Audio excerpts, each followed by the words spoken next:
আসসালামু আলাইকুম। জাতির উদ্দেশ্যে ভাষণ দিয়েছেন প্রধান উপদেষ্টা ডক্টর মোহাম্মদ ইউনূস। সেখানে তিনি বলছেন, সংসদ নির্বাচন আগামী এপ্রিলের প্রথমার্ধের যেকোনো দিন। প্রথমার্ধের মানে এপ্রিলের ১৫ তারিখের আগে যেকোনো দিন। খুব বেশি কিন্তু তিনি নড়লেন না। অর্থাৎ বিএনপি সহ বিভিন্ন রাজনৈতিক দল যখন বলছিল যে ডিসেম্বরের মধ্যেই নির্বাচনটা দিতে হবে, কেন না সেটা আমরা বুঝতে পারছি না। তার উত্তর প্রধান উপদেষ্টা বলেছেন যে কয়েকটা ম্যান্ডেট আছে, যে সংস্কার, বিচার এবং নির্বাচন। তো নির্বাচনের যেই বিষয়টা আছে সেটা ছাড়াও সংস্কার এবং বিচার, কিন্তু সংস্কার এবং বিচার কি এপ্রিলের মধ্যে শেষ হবে? সেটাও কিন্তু প্রধান উপদেষ্টা এমন কথা বলেননি যে সেটাই শেষ হবে। প্রধান উপদেষ্টা বলছেন সংস্কার, বিচার এবং নির্বাচন, এই তিনটি ম্যান্ডেটের ভিত্তিতে তারা দায়িত্ব গ্রহণ করেছিলেন।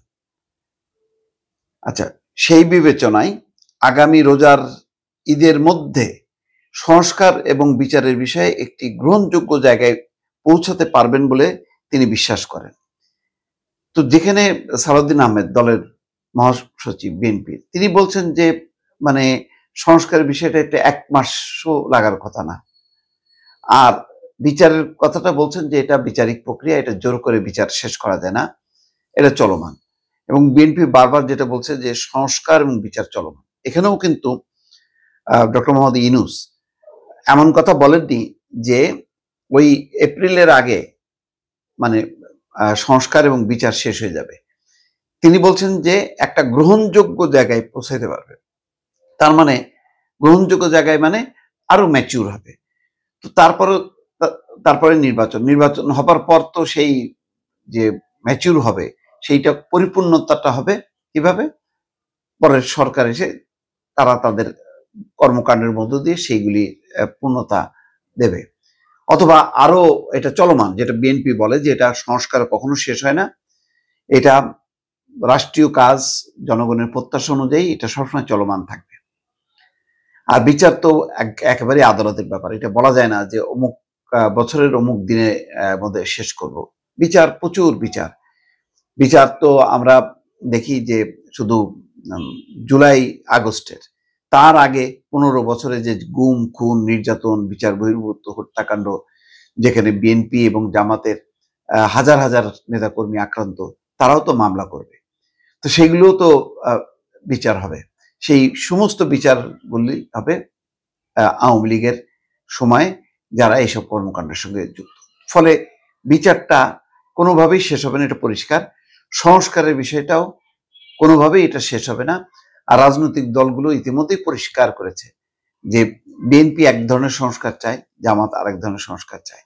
তাহলে কিসের জন্য নির্বাচনটা মানে এপ্রিলে? তাহলে প্রশ্ন উঠতে পারে, তাহলে জুনে না কেন?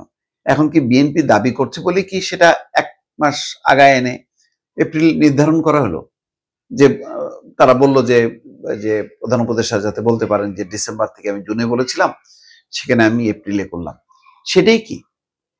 যদি ইতিমধ্যে জুলাই সনদ এবং সংস্কারের মোটা দাগের কমন গ্রাউন্ডগুলি যদি এক হয়, তাহলে এটার জন্য তো মানে অপেক্ষা করার দরকার নেই মাসের পর মাস। বরং একটা নির্বাচিত সরকার আসলে মানুষ বলবে যে একটা দেশ একটা যেই পরিস্থিতির মধ্যে পড়েছিল সেখান থেকে উঠে দাঁড়িয়ে আবার নির্বাচনের মধ্য দিয়ে একটা নির্বাচিত সরকার দেশটাকে পরিচালনা করছে, সেটাই বরং ভালো ছিল। কিন্তু ইন্টারিম পিরিয়ডটা এই যে টেনে টেনে লম্বা করা, এটা নিয়েও কিন্তু একটা প্রশ্ন আসবে। এবং আজকে ডক্টর মোহাম্মদ ইউনূসের বক্তব্য কিন্তু একটা পরিষ্কার হলো যে সংস্কার এবং বিচার একটা গ্রহণযোগ্য জায়গায় যাবে, মানে এমন না যে সেটা শেষ হবে। তাহলে গ্রহণযোগ্য জায়গায় যাবে, তাহলে এখন যদি ডিসেম্বরের মধ্যে নির্বাচন হয়, তাহলে কি সেই গ্রহণযোগ্য জায়গায় বা বিচার সংস্কার এটা কি থেমে যাবে? রাজনৈতিক দলগুলো কি করবে না? আর আমি গ্রহণযোগ্য জায়গায় যেও যদি রাজনৈতিক দলগুলো যদি এটা ভেতর থেকে গ্রহণ না করে, তাহলে তারা ক্ষমতায় যাওয়ার পর সেটা যে মানে ইমপ্লিমেন্ট করবে তার নিশ্চয়তা কি? অনেকগুলো প্রশ্ন থেকে যায়। তো ফলে এটার ব্যাপারে কিন্তু একটা ধোঁয়াশা থেকে গেল। রাজনৈতিক দলগুলো নিশ্চয়ই বক্তব্য দেবে। আমার কাছে মনে হচ্ছে যে এটা এক ধরনের, মানে যেহেতু বিএনপি বলছে সুতরাং একটু আমি আগায় নিয়ে আসলাম। মানে ডিসেম্বর তো নাই, আমার যে লাস্ট যেই ওয়ার্ডটা ছিল জুনের থেকে আমি 1 মাস আগে আনলাম। কিন্তু এই লম্বা সময়, এখন এই জুন মাস থেকে শুরু করে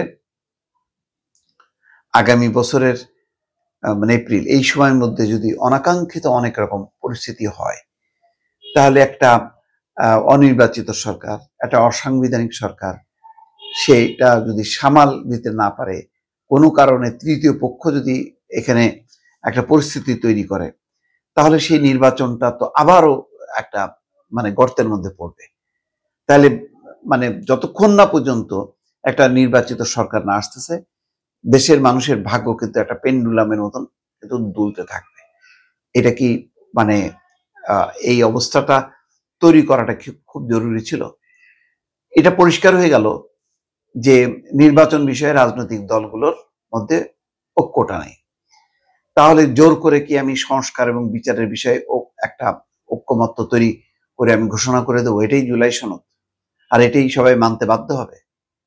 এটাই কি সবার মতামতের ভিত্তিতে একটা অন্তর্বর্তী সরকার হইল? এটা তাহলে কি অন্তর্বর্তী সরকারও কি নিজেই একটা পক্ষ হয়ে গেল কিনা? অনেকগুলো কিন্তু রাজনৈতিক প্রশ্ন সামনে চলে আসলো। দর্শক, ভালো থাকবেন। আল্লাহ হাফেজ।